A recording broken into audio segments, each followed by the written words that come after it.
Hi, everyone. We have Dustin DeVries here with us today, co-founder of Caffeine Interactive. Welcome, Dustin. Thanks for having me. Our pleasure. Excited to have you here with us on the podcast. So why don't you just tell us a little bit about yourself as a co-founder and Caffeine Interactive before we dive deep? Sure. So I'm one of the co-founders here at Caffeine Interactive. We're a husband and wife founded company. As an agency, we do everything from marketing to website development to web and mobile app development.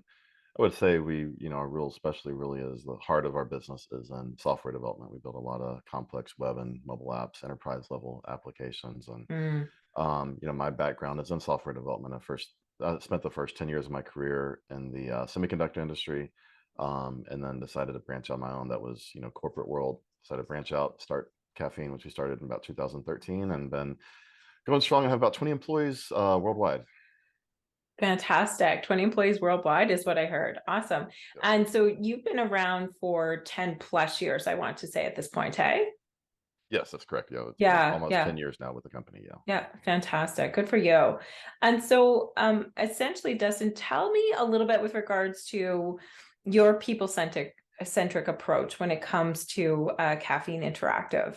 Yeah, I mean, I guess it's both people-centric in terms of our customers and people-centric in terms of our internal employees. And I think one of the things as a US-based, North American-based company, we have a lot of employees throughout the world. And Mm. I think one of the things that I've noticed from other agencies is, you know, a tendency to almost like, you know, well, I'll put it this way, the most diplomatic way I can think of to say it is being fair and treating everybody with the kind of respect that you would want to have, just Mm. because of, different cultures and from where people are doesn't necessarily change the fact we're all still people. We all need to treat each other with respect. It's always been a big, important part of how we operate and making sure that we build the right culture and we support our team. And I guess an example of that, I guess maybe be better to give a concrete example on that. Like, for example, we have a lot of our team is based in the Philippines, which is almost exactly like 12 hours difference from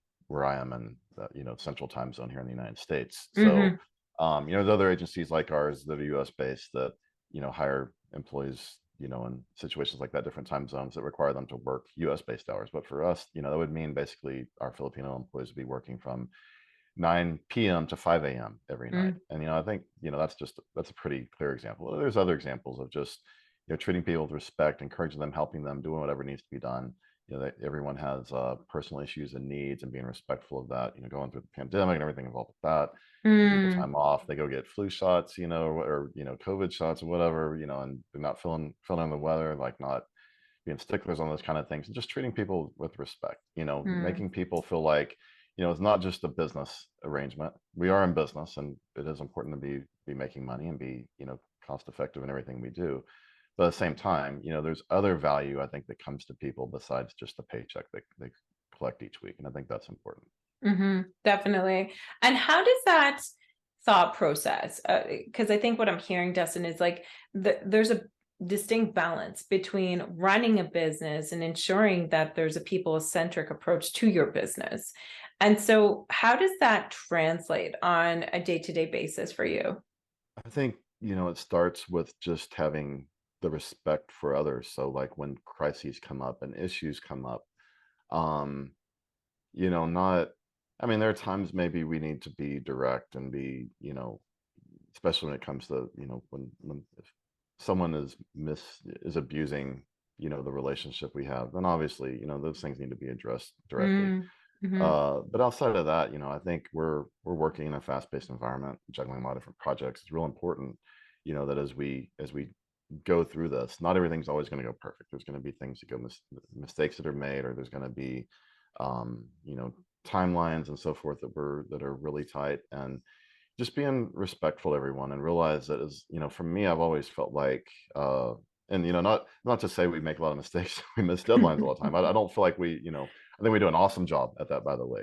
But I think part of the reason why we do an awesome job at that is because it's not a high, people aren't sitting there at their desk scared to death they're going to miss a deadline and that I'm going to erupt on them, or or the Mm. co-founder, my wife, is going to erupt on them or anything like that. It's all about just treating people with dignity and respect, but also recognizing the fact that we all have responsibilities. We need to meet those responsibilities. Those responsibilities are really important. And so from a culture perspective, I think we try to really over communicate on things and be very transparent. We have, a lot of activities that go on, uh, on Slack, for example, which is our primary method of communication. We have like, Photo Thursday where we all contribute and jump in and share photos of things we're going on. It allows us to learn more about each other. Like, find out that, we have team members who are big into hiking or running or whatever the case may be, and find out some things about their life that we wouldn't otherwise just in a virtual workspace like Slack and just communicating about work all the time. So, Hmm. those are some things we do that are, I would say, try to be intentional about fostering better communication, which I think brings more of a human component to the way we work. 'Cause it is hard when you're all online. You're Definitely. not seeing each other face to face. And I mean, these are all problems everyone's been struggling with since, the start of COVID and work from home and all that. So nothing new, but this is just how we've had to address it. We've been working virtually, working from home, global team, everybody's remote since 2013. So, this Right. isn't something that we had to adjust in the last 2 or 3 years. It's something that's been part of our culture, since the inception of our company. Right. You've done it since before it was cool to do so, hey, is what I'm hearing. I guess so. Yeah. But there's a lot of golden nuggets in what you're saying, Dustin. And what I'm hearing or stringing together here is that, when it comes to hybrid or remote working, it's intentional communication that puts, the focus on your team members, not just from an operational perspective, right? So what I'm hearing is, understanding different things about each other, obviously under the guise of willingness to share and how far we go with that, but being intentional about how we go about it, fostering the environment from a leadership perspective. So, to your point, having the photo Thursdays or having different types of engagement that you're getting to know your team members and they can contribute if they so wish, no pressure, but it creates an environment that also kind of piggybacks into trust and communication.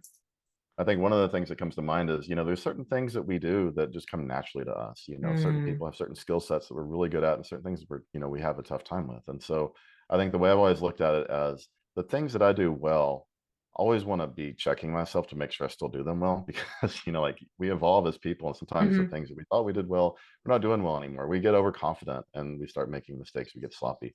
But on the flip side of that, the things we don't do well, that doesn't mean, well, I can't, like I used to use this excuse all the time because I'm the primary person running sales within our company. So when it comes to sales calls and things like that, I used to think to myself, I'm not good at sales. Like I'm a computer programmer by trade. I'm used to a dark room and just sitting back and coding all day. This isn't natural for me. So like I have an excuse. This is my cop out. I don't have to do marketing sales. Well, I can do marketing sales. It's just that it may not come naturally. So I have to train myself more. And not only do I have to train myself more, but I have to be more intentional about things. So if Mm. some people are people persons where they're just good at communicating and thinking about other people, they have a lot of empathy. And if you're not that type, if you find yourself constantly like thinking, wow, I completely ignored the fact that this team member had like a family crisis. And I didn't even like really say anything to them other than like, yeah, I approved your PTO. And, maybe I should have done more. Well, that's when you start setting up systems and processes to try to account for those blind spots that you have. It's okay Mm. that you're that way, but Mm. don't use that as an excuse or a crutch to say, well, I don't need to over communicate. I think you can set up processes and systems to accommodate those deficiencies that you may have, as well as bringing in staff that maybe do that. I'm not the greatest at being uh, proactive about communicating with employees sometimes, but we've hired, a team where a lot of other members of our team are intentional about that. They enjoy the conversations in Slack. And so I Mm. piggyback off of that. And that, I'd say is part of the process that we use for communication within our team. Definitely, definitely. I started smirking and smiling at you, Dustin, because when you start to say, we can't utilize our blind spots as crutches or weaknesses as crutches. We need to put an SOP or system in place. Where my head goes is more of the human side of things. And I like how you're thinking about this, but injecting also what resources are you utilizing to ensure that you're understanding your blind spots and therefore being able to move to action. So things like, different types of training that's available online or in person, or a coach specifically can help you go from that knowledge to action place, and can be kind of your champion when it comes to your blind spots. So I can really appreciate where you're thinking from a place of, a growth mindset. So everything's solvable, especially when it comes to emotional intelligence pieces, or our soft skills. And so what are we doing, A, to understand them within ourselves? And then B, what are we going to do by way of actions to drive it? Yeah, and I think we're all unique. Every person's unique, every company's unique, and so Mm-hmm. some businesses embrace more of a funny kind of hip kind of culture, and others are more serious, like old school IBM kind of approach to doing business. Totally fine, right? And that's Yeah. don't need to say anything about that, but don't use your deficiencies necessarily as a reason to say, well, we're going to have a really boring culture because just don't do well. I think you need to figure Yeah. out what kind of culture is going to work for you and resonates with your team, and then kind of embrace it. That's tough for me because I'm kind of a cynic by nature, especially when it comes to company culture. I used to work in the corporate world where like they had all these things, like we'd have these Friday keg parties and they bring in like live music every Friday to play it. It was like, yeah, this is really cool, but am I really gonna just say I'm gonna, tap the brakes on my career because I happen to like having Friday keg parties after work? I mean, Mm, that's great, and so I'm like, I think my big weakness is that I tend to compensate, or I tend to think of these things and see them through my eyes, whereas a lot of people, they're driven by other things, and that's something that's mm, been, mm, on top of mind for me quite a bit lately, is just realizing everyone's motivated by different things, and just because I think corporate culture is kind of silly doesn't mean that I shouldn't still embrace it and that it doesn't work for. And you want it to be authentic too. I think that's the other thing. I hate like fake I like get you. I get you, Justin. just like I we do. You're can speaking we're to gonna me. have some keg parties and then we don't have to give raises next year because everyone loves the fact that we're giving everybody a free We're laptop instead of the distracting with bonus all that these they had. pleasantries. Yep. Yeah, exactly. And don't, it's a tough, it's a fine line to walk for sure. Definitely, for sure. And also too, I feel that it's a leader's responsibility to challenge, what does culture mean to my organization, right? Because I think you're onto something, and I believe, in my own personal opinion, that you're correct in saying it's not about the ping pong tables and the keg parties. People want to ensure that they're safe to fail environments. They want to know what's going on, and not just know what's going on within the organization, but where am I going? Like, so through all of this havoc in the past 18 months, am I secure? What's my path? What is the next step that I need to take in my career? And how do I, quite frankly, just manage uncertainty, full stop, for the next 6 months, right? So I definitely think that there's more to culture than just the playtimes. I've seen examples in past where companies have created like the Leaning Tower Challenge, for icebreakers. And, it's fun, it creates some connectivity, but if there's nothing behind that, like talking about what's going on within the organization, or asking employees in person and making sure that there's an environment to host it as well, what's going on with them and how are they thinking about, the quarterly results, or, how can we solve a problem together, or, what, this has been a crap quarter, here's why, and here's what we're doing to pivot. Let's have a discussion as to how we can all help this out. I think those pieces are super important to culture, because then it's not just what's written on the wall. You're kind of walking your walk and talking your talk at the same time. Yeah. No, I agree. And I think it's like authenticity and Mm, transparency. And, we've been in situations like, marketing has been really difficult for us, to be quite mhm, honest with you.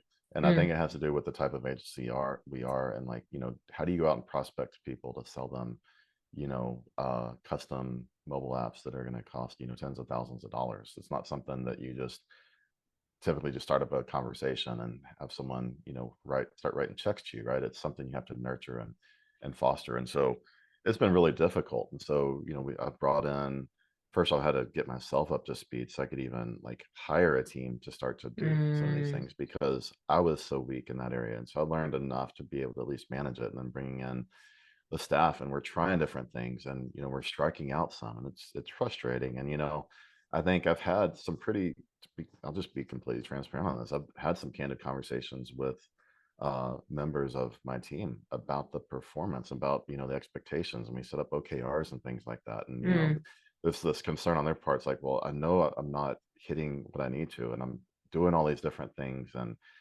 I'm nervous. Like, I'm nervous for my job. I'm nervous for all that. And the fact that we have a culture that allows an employee to make those kind of comments to me Yes, it's is beautiful. awesome, right? Because I reassure them, like, here's what I think. We do need to improve this. I'm not happy. We got to get this better. I recognize it's not all on you. It's on me because I'm helping with a lot of the strategy. You're a marketing expert, but you don't understand all the ins and outs of everything we do. You're not a software developer, Mm, so I've got to mm, draw that connection there. And so there's responsibility on my side, and also just reassuring them that, like, we're gonna work through this. There's a process, and I'll be transparent with you if I feel like things are in jeopardy. I'm not gonna like blindside you with right. anything, right? And I think that makes people feel a lot better, because you're right. Definitely. Everyone's thinking about their job, and I think that's where like that empathy component plays into it, and just trying to assess how everyone's feeling within your organization. And the last thing I'll say on that is, one thing that we started doing here about 2 years ago, which it's surprising it took us this long to start doing it. At least we've been doing it for the last 2 years, is having one-on-ones with our team. And I talk Mm, with most of my team on a one-on-one basis once a month, which isn't a mm. whole lot, but at least it gives me a chance to check in with them. And when I check in, it's not just talking about work. It's and some people want to open up about their private life and others don't. It's not about getting into all the intimate details about their personal lives, but just asking, how are things going? How's the weather in the Philippines? To how did y'all do with that typhoon that came through Mm. last week or what? Just talking about things, and then you start to make a connection and talk about other things. So Exactly. Exactly. I really want to back up there for a minute because I think that you're onto something, Dustin, in striking the balance between empathy and accountability. And I think it's one of the hardest things or a larger struggle for a lot of leaders, regardless of where we're at in the organization, be it owner, frontline manager. We classify those accountability conversations as difficult conversations, meaning that how do I give, constructive feedback to my team members or my direct reports is what I'm hearing. And you were just quite frank about it. And it came out of a place of almost comfort or ease for you, Dustin, in the sense of saying things like, I'm not really happy about this, but you know what? I have to own 50% of it too. And guess what? We're going to problem solve it together. And I yeah, think that it's, again, leadership responsibility to be proactive in setting up conversations the same. Maybe it's not the same words, but the same vibe, in the sense of striking that balance between, I see you and I want to have honest conversations with you. And guess what? I'm a part of these conversations too. It's not just one-sided. What can you do? What can you do? You're doing this wrong. You're doing this right. It's more around that collaborative approach, but setting realistic expectations and walking away from the meeting with some agreements and action items from a place of problem solving versus finger pointing. yeah. Yeah, I mean, it's definitely difficult, that whole empathy versus accountability thing, Mm, and I think for me at least, um, one of the things that resonated with me was the book Outliers by, I think it's Malcolm Gladwell. He talks yes. about, like, different traits. There's kind of like these tangibles versus intangibles. So think about and he's thinking about, like, in terms of like career growth and how successful you'll be. And I think he was trying to equate in the book, if I remember right, IQ versus success. Mm, There are a lot of people with like 200 IQ, well, not a lot of people 200 IQs, but there's the that small subset of people that have like super high IQs.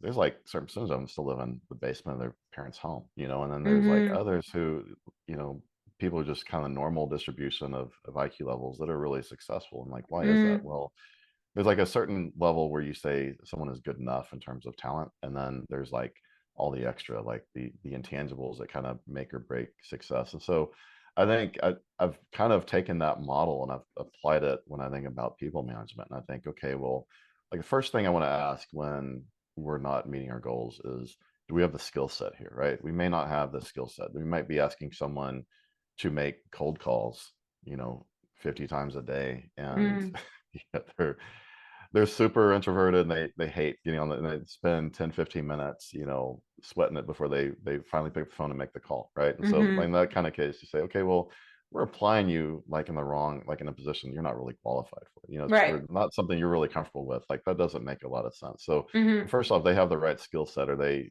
dialed the right way. Then there's all the intangibles. And I think that to me is more important. Like, to me, I'd mm-hmm, rather see someone who is, if we're failing a task, I'd rather see someone who has the skills, or maybe struggling with trying to figure out the right messaging, but they're really working hard at it. They're putting in the action, they're taking the steps, they're going about it methodically, trying to fix it, as opposed to someone who comes in with all these accolades, but then isn't willing to really deviate when the scripted method that they've always used doesn't work. Yeah. And so, I think that comes on, you start thinking about empathy versus accountability. I think there's, you always want to try quantify things. I think that's one thing that's really important. That's why we do reviews and stuff like that, because we can Mm-hmm. quantify and give someone a ranking or a score, whatever. Mm-hmm. And so, sure, that makes sense. But then there's always subjectivity to that, and that's where it gets difficult when you think about accountability. But to me, again, like, I think it's, I look for people who are going to work hard and Right. really put in the time and effort, and they're willing to improvise, and try different things and so forth, right? And if they're able to do that, then that makes me more happy than someone coming in with like certain pedigree of skill sets and looking at their GPA from college, that sort of Yeah, stuff. yeah. That doesn't. No, that's not what I look for typically when I'm hiring. Yeah, I can relate to that highly, Dustin. And where I guess where my brain is going from a quantifying perspective is what you're pointing to is emotional intelligence quotient, right? So empathy is a subset of our emotional intelligence. And all of the things that we hire and fire for always, I shouldn't say always, 90% of the time, if I was a betting person, I would say have to do with not just their IQ of performance, but rather how they're performing. So those soft skills, right? So resiliency, are they self-aware? Are they getting along within the team? What's their conflict resolution thresholds, et cetera, et cetera. And the great thing about emotional intelligence is you can move it. Like you can get a substantial delta in 1 year of work if you understand your baseline through assessments and then make conscientious decisions or intentional decisions as to how you're going to grow those perspectives. And I mean, the return on investment in organizations is twofold, because you don't have to recruit, you don't have to worry about severances, you don't have to worry about the onboarding perspective. You're reinvesting in your employees. And I think a lot of organizations have an opportunity or a missed opportunity to really just start to look at these things by way of even through engagement programs. Oftentimes we think of engagement again as bonuses, one-time stipends, gift cards, all that type of stuff.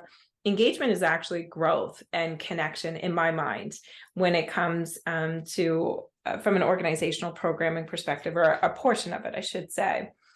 So all this to say, it's a really interesting landscape in the sense of understanding our team members' motivators and striking the balance between who's accountable with regards to growing those soft skills in between individual professionals and the organizations themselves.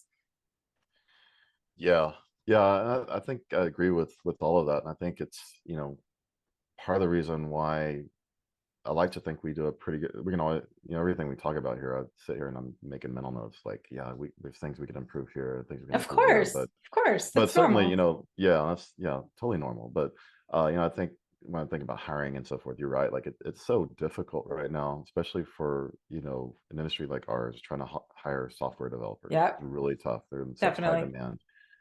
And so, yeah, making the investment in people and working with them, and especially if they're willing to work with us. I mean, we have, I can think of one employee in particular right now came in as a very junior employee referred by one of our other developers, and he has worked his way up, skill set over the course of the last 2 or 3 years and become, Mm, more of a senior contributor on the team. mm. And it would have been easy back then to say, I don't know about this, like, want something a little more senior, but we worked on developing him. And I think also making that investment on him, it's important to, we don't have a lot of turnover, knock on wood, that doesn't change. Amazing.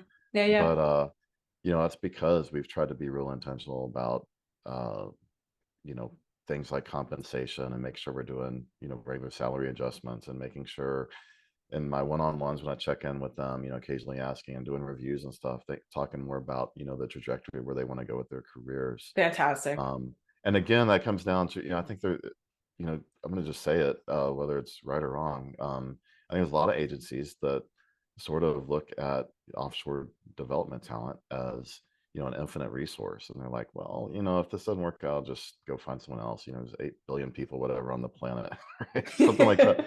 It's like, no, can't think that way, because it's so No. hard. I mean, Philippines, when we started hiring the Philippines, uh, it was a lot easier than it is now. Mm. And we still have troubles. And I know, like, from working in the corporate world, I was working for a semiconductor company Hmm. that was in major growth mode, and they were just basically trying to hire every good semiconductor, digital or analog engineer that they could in the Austin area, because that's where the company was headquartered, here in Austin, Texas. Hmm.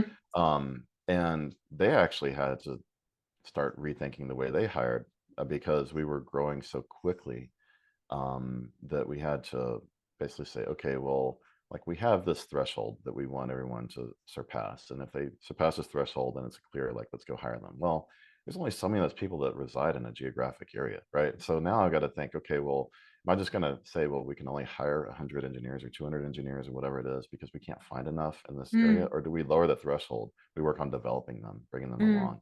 And they Mm. had to go that route of saying, okay, we're going to lower our criteria, not because we want to accept, like, substandard, folks, but we're going to get someone who's maybe, instead of being 100% slam dunk hire, 95%, 90% slam dunk hire, maybe like a 75%. We say, well, we're going to hire this person, we're going to develop them in this way so that, they will become better hire. And yeah, sometimes you may have to make a decision, if that person isn't willing to adapt, doesn't want to go through that. Okay, you may have to make the tough decision. Is this the right job for them, right? But Hmm. and Definitely. also There's being always clear and fit. transparent about that up front, like, and Yes. that's something we do as well. Like, hey, No here's surprises. what we're doing, and here's what here's how we want to see you evolve, and let's have that career trajectory mapped out for you, so it's real clear. I talk about us like we have it all, like, well processed, like smooth oil machine. Obviously we don't. Like, it's very, like, intuitive, and like intuition, and just, as we're going through a review or going through stuff, these things come up. But we should probably build more processes around it still. And I think that's something right now, I feel like I can manage it okay, being, a 20-person company. But as Right. we grow, at some point, have to bring in other people to manage a lot of this stuff. And so, Hmm. those are things that will be growing pains. We'll need to make sure we document processes and build SOPs and things like that around. Of course, programs, definitely. And tell me more from your perspective, because you had some great anecdotal stories as to what's going on and setting your team members up for success to be the best that they can be. Tell me more about that.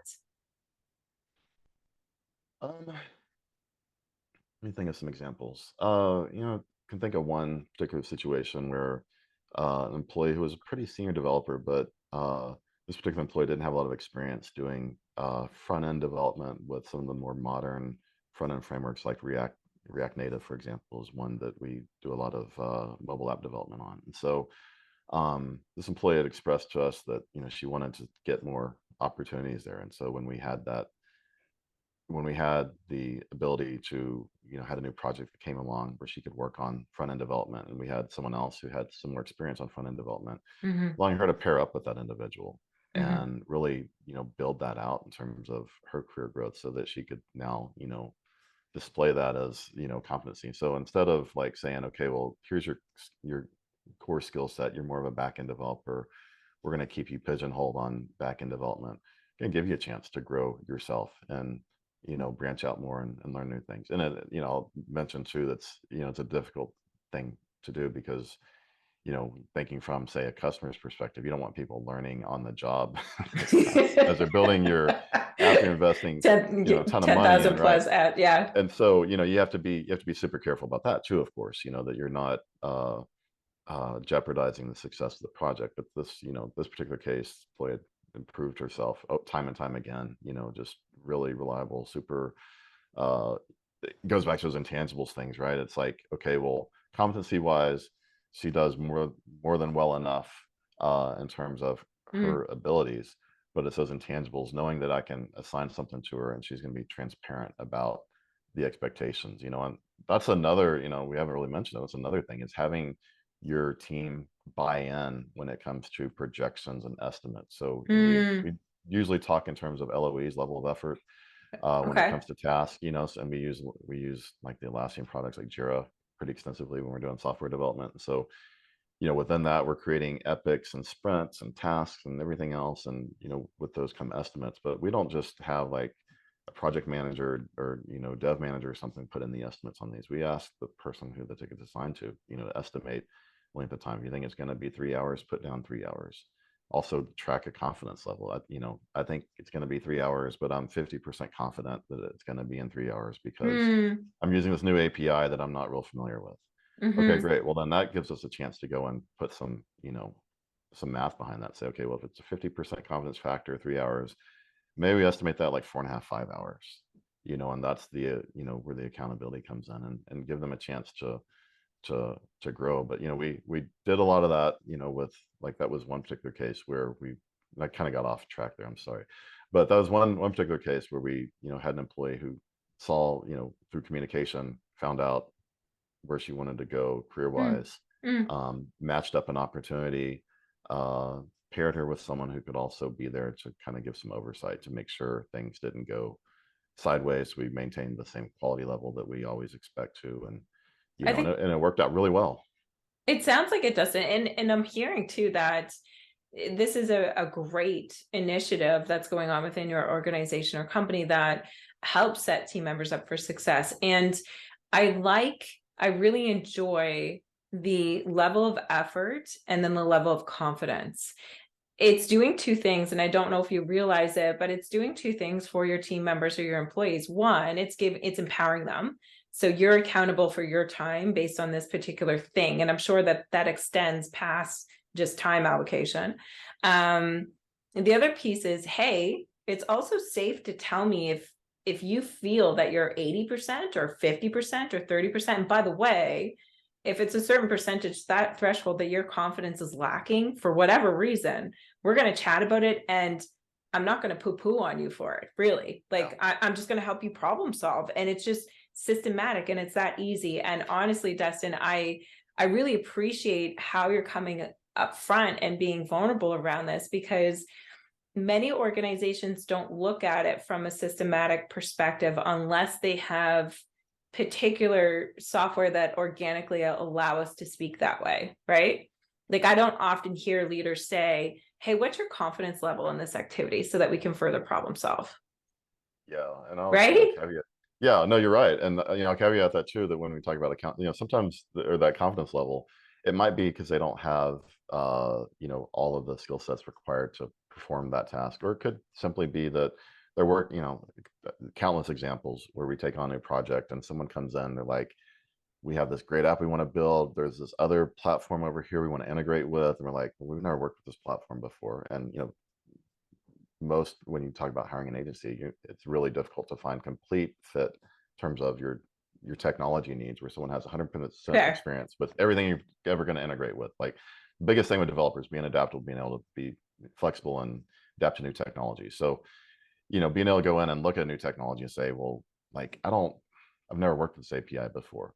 I think it's going to take this long, but Mm, I don't actually know it's going to take this long because I've never worked with it. And I don't know, like, what kind of headaches I'm going to experience. I don't know how well they built their platform that we're trying to integrate with. So yeah, I'm going to go with a 50% confidence level and say, well, that's okay. As opposed to the alternative, which is just give me an hour's estimate. And they're like, well, I'm gonna sandbag because, I don't feel safe, which I hate that. I hate when yeah. someone comes in and says, I'm going to go with 10 hours when I think it's only gonna take me 5. And we have to translate that to our customers, and sometimes we may add some buffer because we don't want, the expecting. We Of like to course. uh under what Under promise, over over promise, deliver. under. Yeah, exactly, yeah. And so we have to try to make sure we position it that way, but internally, it gives our team that flexibility to specify where maybe they feel things could be deficient. I'm really curious because it's not all organizations think and operate like this, meaning that sometimes it's a bit harder and faster from a tech perspective, tech industry perspective, right?